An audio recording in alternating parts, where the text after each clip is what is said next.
So many of you work really, really hard, but money always feels stressful. It still feels like it always seems to disappear. Today, I'm going to talk about personal finance foundations, because if you get these right, almost anybody in America today who can actively make money, save, and invest money can become a multimillionaire if you're less than 25 years old right now.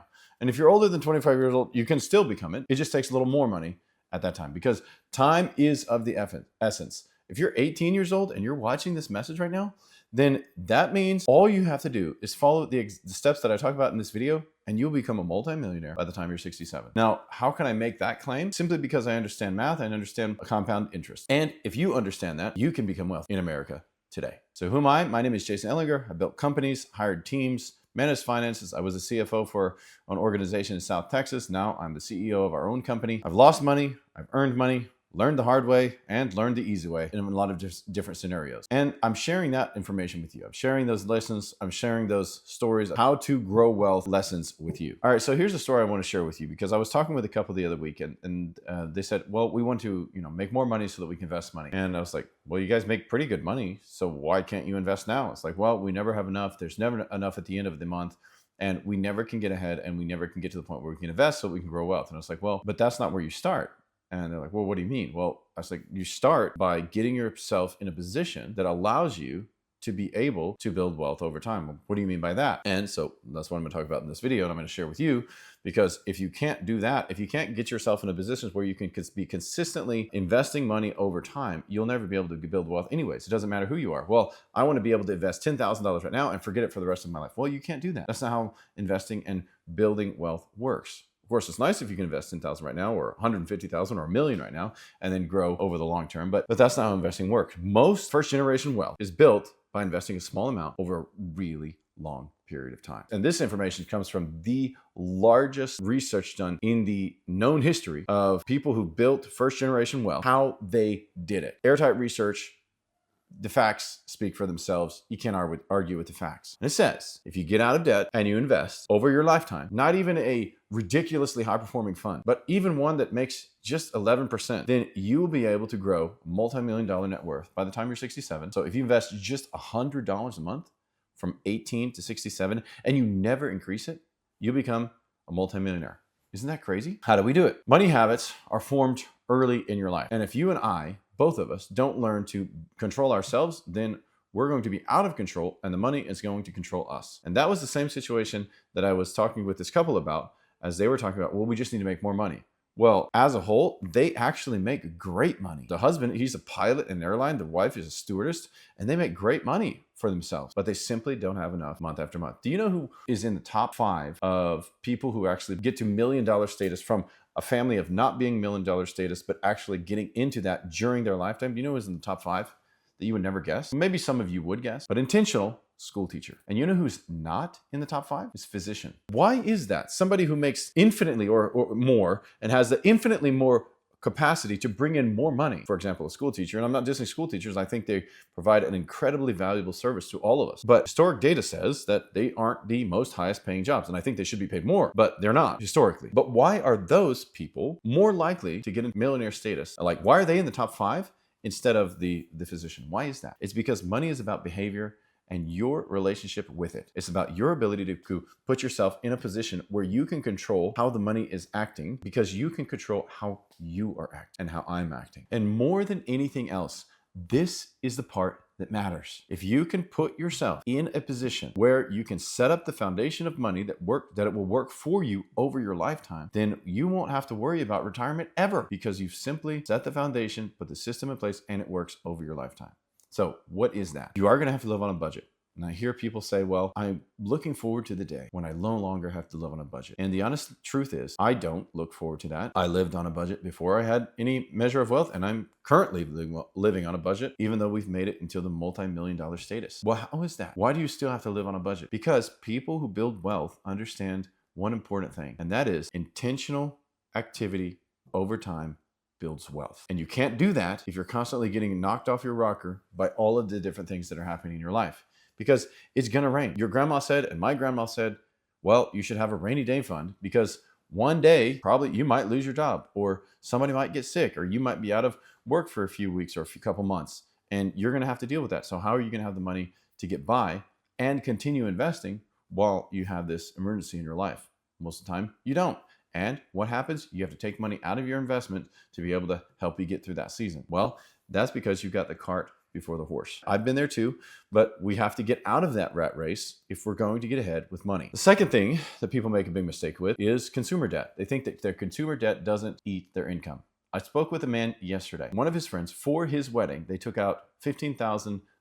And on that $15,000, they paid a 23% interest rate. I just cringe when I hear that because they don't realize the amount of wealth that they have killed in their lifetime and they have eliminated from their history and their legacy because they decided they couldn't wait. And that's you and me also. If we don't control ourselves, we get ourselves into that situation. Payday loan, credit card that you didn't realize what happens after you didn't make the full payment on time and 6 months later it converts to a 20+% interest rate. Those things are nasty. Or buy now, pay later. And 60% of those people don't pay their bills on time. It rolls over, and who had a really good plan? It's the company who did the buy now, pay later, because they know that most people, they are not very good at planning and that eventually something will come up and they won't have the money to pay it all now. And so, okay, now we extend the plan, but now we move into the double-digit interest rates. And that is killing your wealth. It's not evil. I wouldn't say it's the most evil thing on the planet, but the Bible does say if you find yourself in debt, you need to get out of it as fast as possible. It's not like sin, but it is dangerous and it will eat your wealth and it will consume every chance you have at growing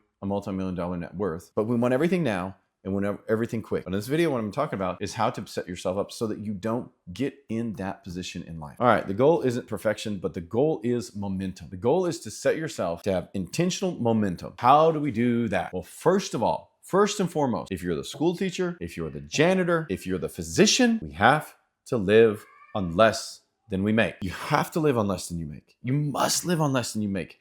It is imperative that you live on less than you make if you want to build wealth. You cannot build wealth if you don't live on less than you make. Well, I don't make enough. You're still going to have to live on less than you make. Some of you out there, you do need to make more money. I'm completely in agreement with you. Absolutely. And if that's the case, what do? Go get 3 jobs until you make enough money to where you don't spend everything you make. The Bible has another verse that says if you spend everything you make, you're a fool. So don't be a fool. Let's be one of those wise people that doesn't spend more than we make and has something to be able to invest for the long term. Step number 1, very simple, have a baby emergency fund. And that is $1,000 in the bank. You got to start small. If you make less than $35,000 a year, then you can put it at $500. But anyways, you have to start small. Have the baby emergency fund. And a baby emergency fund is exactly what it sounds like. It's an emergency fund for babies, for baby emergencies. You want to get up to the 3 to 6 months emergency fund, but step number 1 is to get a baby emergency fund. And that, for most people, will be $1,000. $1,000 in the bank in case it rains. Set aside, not in a bank account. Some people, it needs to be in a bank account. For some people, they just need to have a cash in a drawer somewhere so that they don't spend it. But you need to have $1,000 set aside for a rainy day. Because why? Because life is going to happen. Life is going to happen. There's going to be an unexpected expense. The tire is going to be flat. You're going to walk out, be going to work one morning. You look in the driveway and there's the tire flat. Or you come out to the parking lot and you see your car and somebody crashed the front fender. No, there's a note on the window that says, "I'm sorry, here's $20. Well, it's going to cost a lot more than that to take care of this. We're going to go through life. Something is going to happen. If you don't have any money, you're going to knock yourself off your plan. So this is just to give yourself that first step to be able to say, all right, I know I can live on less than I make. And if I do this, this is going to cause me to grow wealth over time. So many people don't even take this step because they think the system is rigged. People like us can't get ahead and any other excuse. But I hope you're one of those people right now watching this video, because if you're 18 years old and you just invest $200 a month from age 18 to age 67, you will be a multi-millionaire. You'll be a millionaire multiple times over. And how is that possible? Because of compound interest and time in the market being invested in what works over time. Well, everything's going to crash and burn. Well, maybe it will, but then we've got bigger problems, like much bigger problem. We're going to just need a can of gasoline and a bag of potatoes will buy you more than your money will be worth. So let's not worry about that. We'll worry about that. We'll cross that bridge when we get there, if we ever get there. But for the past 250 years, the market's kind of gone like this, up and to the right, over every year after year after year after year. The longer you're in the market, the greater chance you have of making more money. And the shorter you're in the market, for example, you want to say, well, I have money to invest for 5 years. Well, I don't recommend that. I wouldn't recommend you investing for less than 5 years, because the short time frames that you have to put your money in the market, the bigger risk and the bigger chance of you making a much less return than you would make if you left the money in for, say, 25, 30, 50 years, because that's where real wealth grows. Getting your emergency fund, paying off all of your debt, all of your consumer debt, except for your house, every single debt, including your cars, and then building your 3 to 6 months emergency fund, depending on how risky your job situation is. And that's not 3 to 6 months of, I want to do everything, including buying a yacht, going on a $50,000 vacation every year. No, that is basic expenses times 3 or times 6 or 5, whatever, depending on how risky your job is. You multiplying that out, typically for many people, it's somewhere around $15,000 to $30,000, multiplying that out and having that chunk of money in an emergency fund. That's called a fully funded emergency fund. When you have these 3 steps done, you have set up the foundation for future wealth building success. 1, it's $1,000 in the bank. 2, paying off all consumer debt, having 0 consumer debt of any kind. And 3, building the fully funded emergency fund that causes you to be able to set a stable condition for your life, so that when life happens, and it will, you have something to draw from and take care of that. Then you go back to building your emergency fund up until it's full, and then you go fully back into investing the maximum amount you can over your lifetime. So if this video helped you today, this is the first 3 steps. We're going to talk about all the other steps as we continue on, but these are the first 3 steps. And if you get these right, you are going to be more successful than about 90% of other people that you know. Please like the video and subscribe to the channel. If you would please drop in the comment what the hardest part for you is about money right now. I'll try to get to that in a future video. I read every single comment, so make sure you subscribe, follow, and drop a comment, because that might end up in a future video. Thanks so much for hanging out with me today, and I hope to serve you sometime in the future.